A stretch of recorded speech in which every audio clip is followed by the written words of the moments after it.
You are listening live to WZs and Threes. Your one-stop shop for all the high-flying NBA action, taking you all the way through the end of the season. Thank you so much for joining me. Tyler Denning, Z's and Threes, wrapping up night number 2 of NBA Cup Action 2 quarterfinal matchups. Bring you up to speed with everything that happened in the Garden between the Hawks and the Knicks, and take you down to the Lone Star State, H-Town, as the Warriors try to make it 16 consecutive victories over the Rockets. Which teams go to Vegas? Well, you'll find out. Do you fancy a high-stakes game of poker? The prize? An NBA title. As 4 teams head to Vegas to contest for the NBA Cup, we break down NBA franchises as poker players at the table. Staying with our Vegas theme. Let's catch you up, but before we do, please do share the show, like and subscribe. WZs and Threes. Group chat. Game of the night. We start in New York City, the mecca of basketball. East quarterfinals, 2 seed, 3 seed. Trae Young against all of New York City. He is not good in any borough.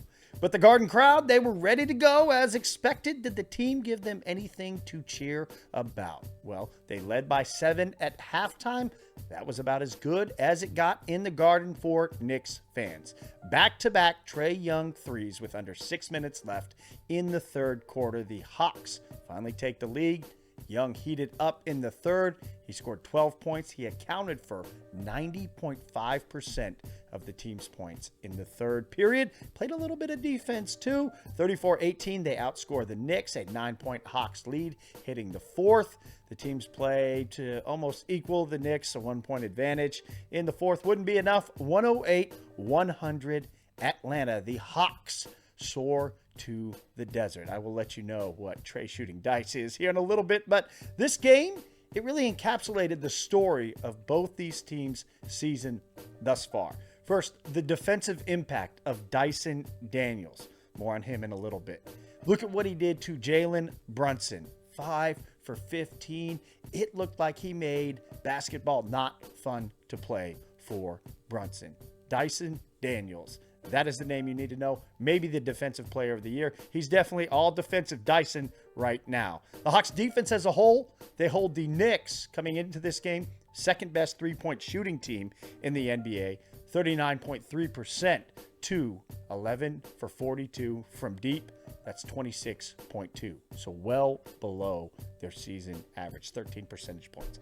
Also, the story of the bench. The Knicks bench has been their Achilles heel all season. Atlanta's bench outscores the Knicks 43-14.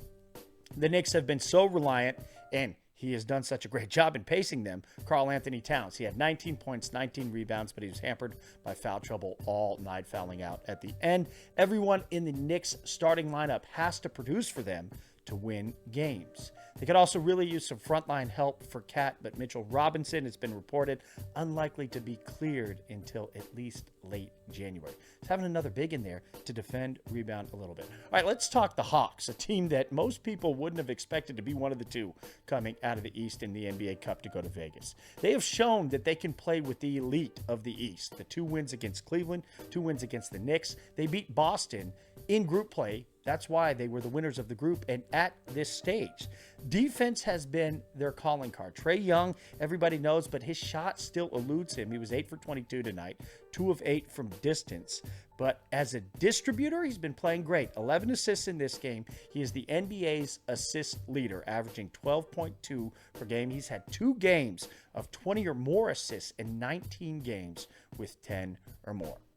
So my question, are the Hawks a bona fide playoff team? It remains to be seen, but they are definitely good enough to beat anyone on a single night.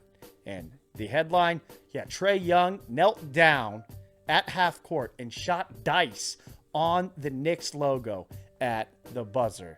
Yeah, we've seen that happen across all of sports. Jalen Brunson was asked about it. You can't, do those things. Maybe you'll get a response, but he had a great quote. He said, "We should win the game then if we don't want him to do that." That is Jalen Brunson setting a great example for college football players. One last note on this game. I think a little piece of Mike Breen, the voice of the New York Knicks, dies every time that the Knicks lose now that they are competitive.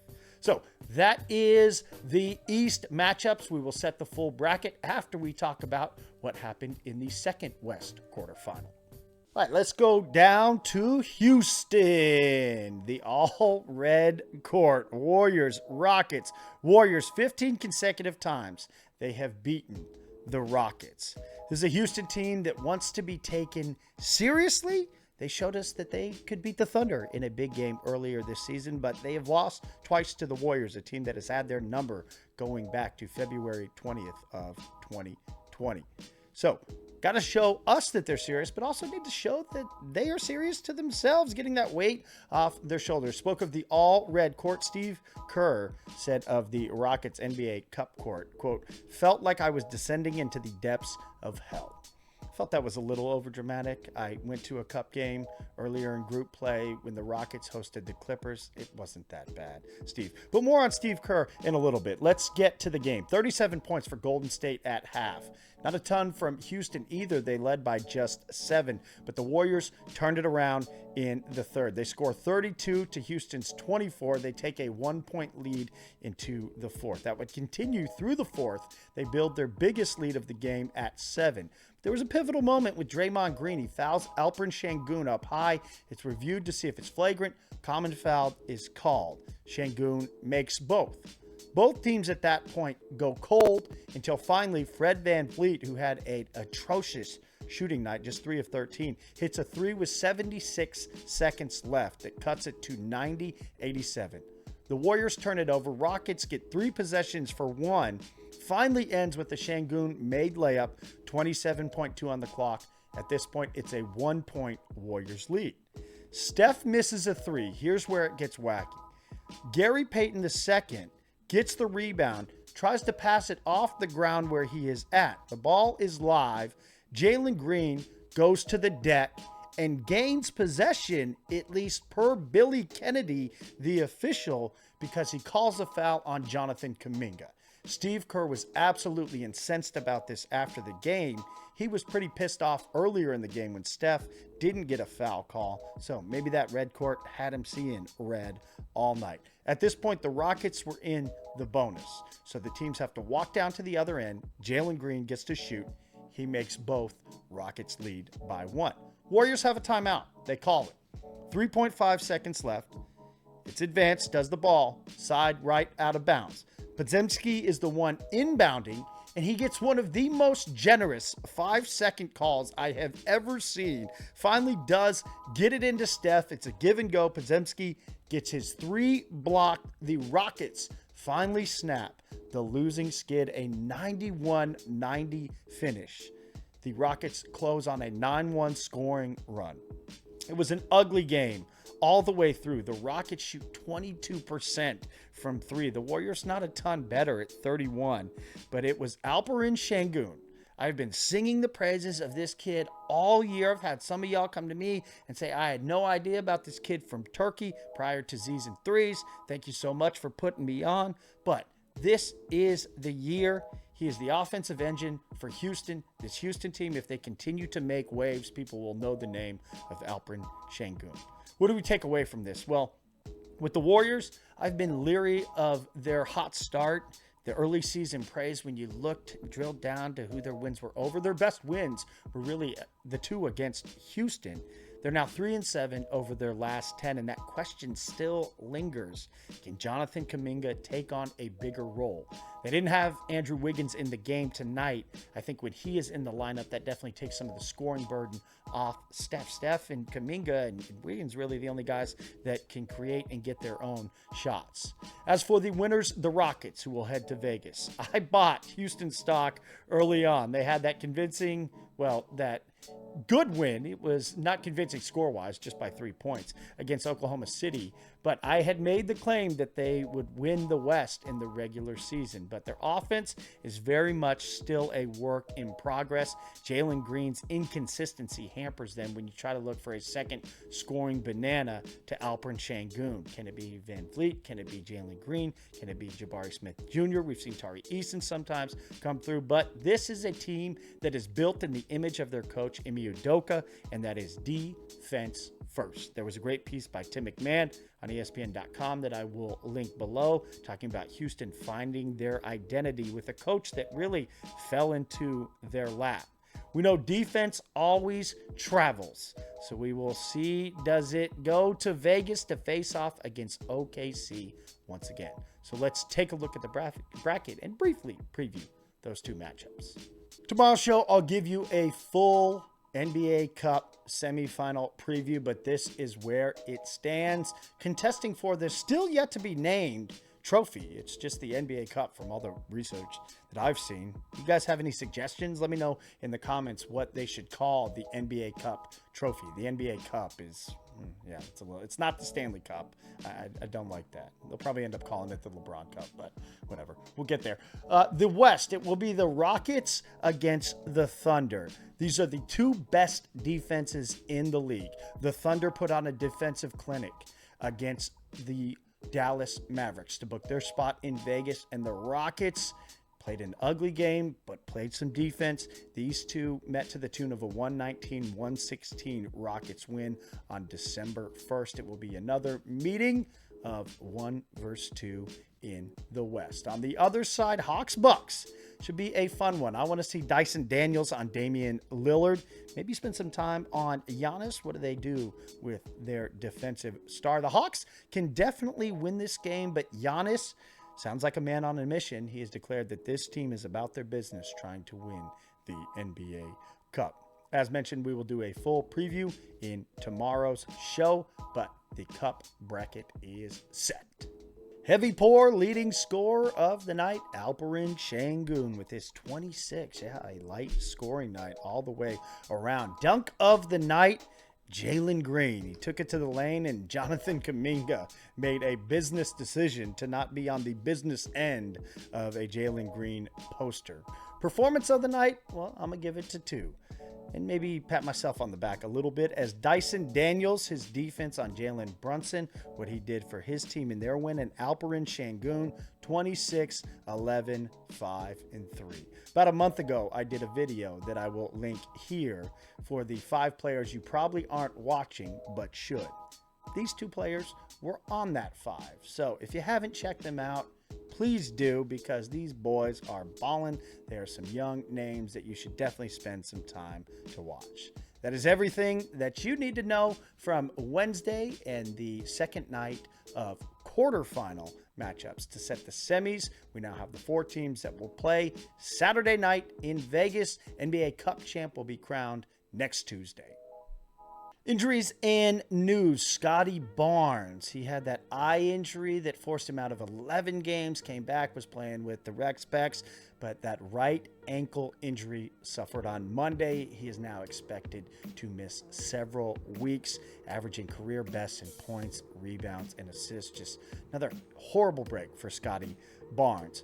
Max Strus, good news for the Cavs. The rich getting richer in terms of their depth. He is expected to make his season debut for Cleveland on Friday against Washington. 5th-year player, second season in Cleveland, further bolsters that Cavaliers depth. And a quick broadcaster note. Broadcaster myself, you know I follow the broadcast game. There will be some new voices you'll hear on the action into the NBA. Dirk Nowitzki is set to join the broadcast team for Amazon and their new entry into NBA coverage next season. And announced earlier this week, Jamal Crawford, who we have seen for Turner working games, is hopping over to NBC for their group of voices coming back to the NBA with that long extended absence. So Dirk, Jamal Crawford, 2 that you will hear maybe in studio on game coverage as well. Let me know in the comments what you think they will do, how they will be as game analysts. House shoes, staying with the Vegas theme, kick check before we get started. My favorite shoe of all time, white cement Jordan 3s, 2010s. The other heel tab on my left shoe broke off earlier today. Sad day. Let's talk NBA poker. If you didn't watch House Shoes in yesterday's episode, go back and check that out because we went through all the contenders, top 4 teams, now 5, as Houston got that 17th win and compared them to hands of blackjack. Today we will go through the remaining teams and play a little NBA poker. And we have the criteria of all in, ante up, a check, or fold them. We will evaluate teams and where they were at in terms of trying to enter into that competing tier of teams. So we start with the all-in raise. And what I have classified this as teams that need to make a move to become a certified contender. Start with Golden State, the team that was in action tonight. They've already done such with their internal option, elevating Jonathan Kuminga. But it remains to be seen how active they are as the trade deadline approaches. The Denver Nuggets. We don't know what they have and what they will get from Jamal Murray. Do they have to make a move? Nikola Jokic is playing too good right now to waste this window. He is the best player in the world. Also needing an all-in raise, the Sacramento Kings. They went out, they got DeMar DeRozan. The early returns on that have been good, but the record is not great. They have some cap space. They have the assets.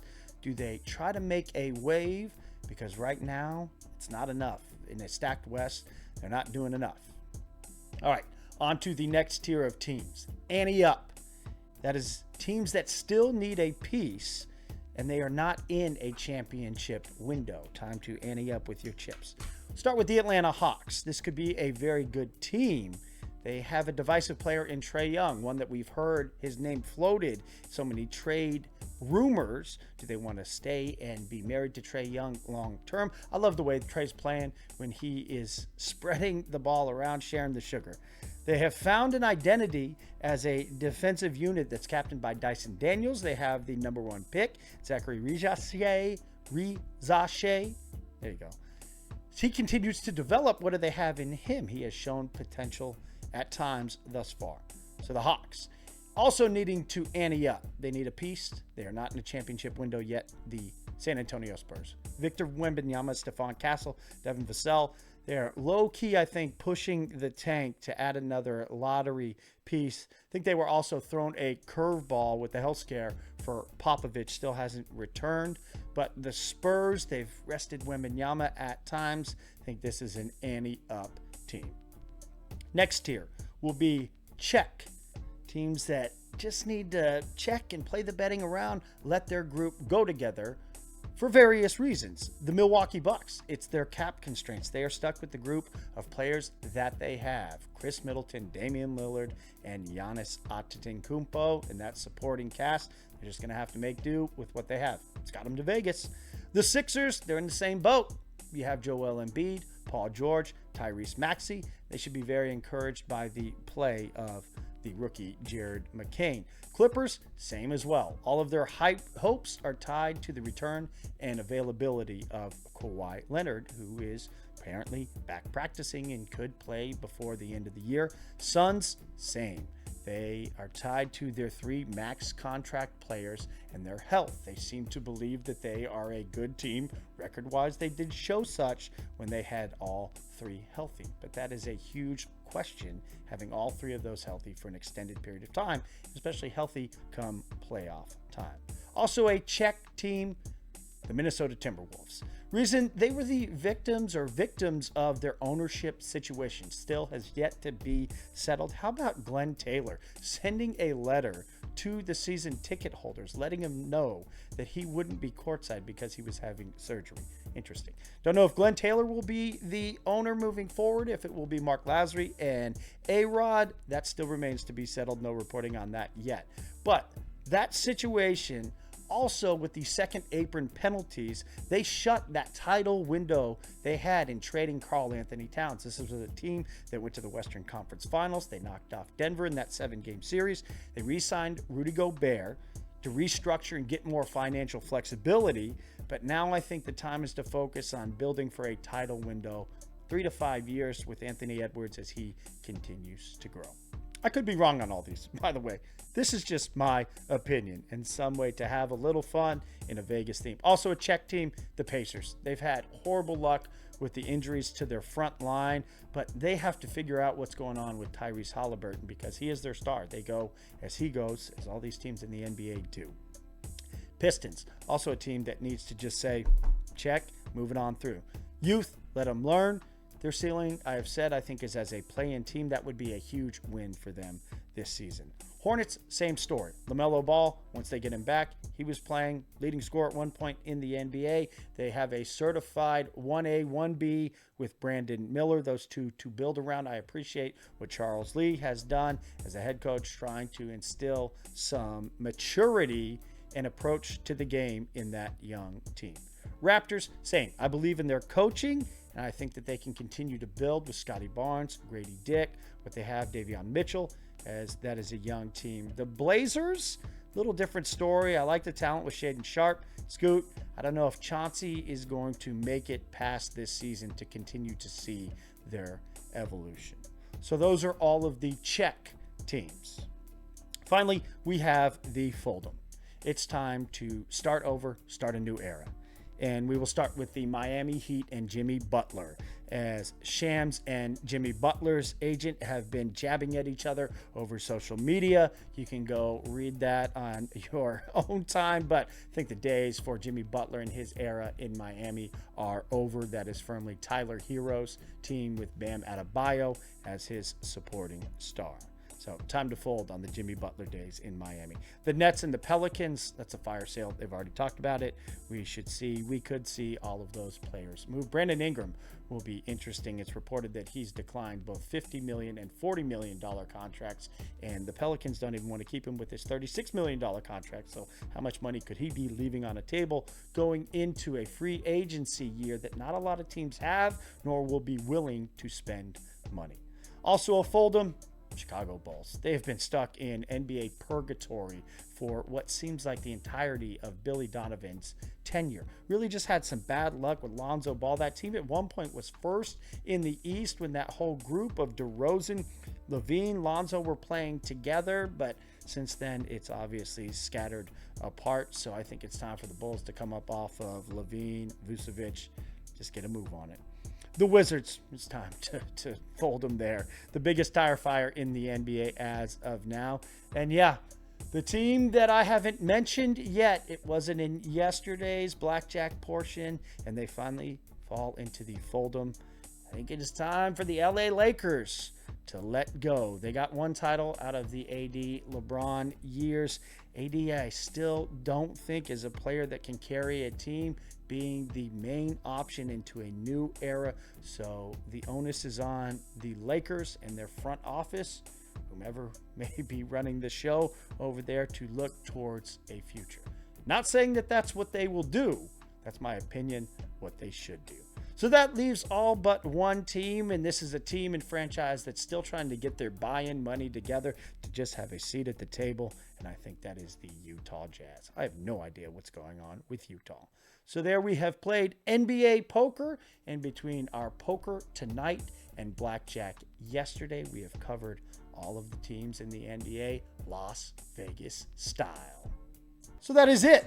We only have 2 more nights of NBA Cup. This has been some good content. I don't know what we're going to do. It's just a regular old 3-game schedule tomorrow, but we will do a full NBA Cup semifinal look ahead to preview those 2 matchups coming your way Saturday. Hawks, Bucks in the East, Thunder and Rockets. I think clearly the 2 best teams, along with the Mavericks, so throw them in as the trio, as the contenders in the West right now. So pretty interesting how it broke down. No Cavs, no Celtics in the East, and we have Thunder, Rockets in the West. So we will break all that down in tomorrow's show. If you like what we've been doing here at WZs and Threes, don't forget to like and subscribe. Send the show to a friend as well. We appreciate you staying locked in on the NBA with myself, Tyler Denning, Z's and Threes. You sleep by Peep. We will see you back here tomorrow.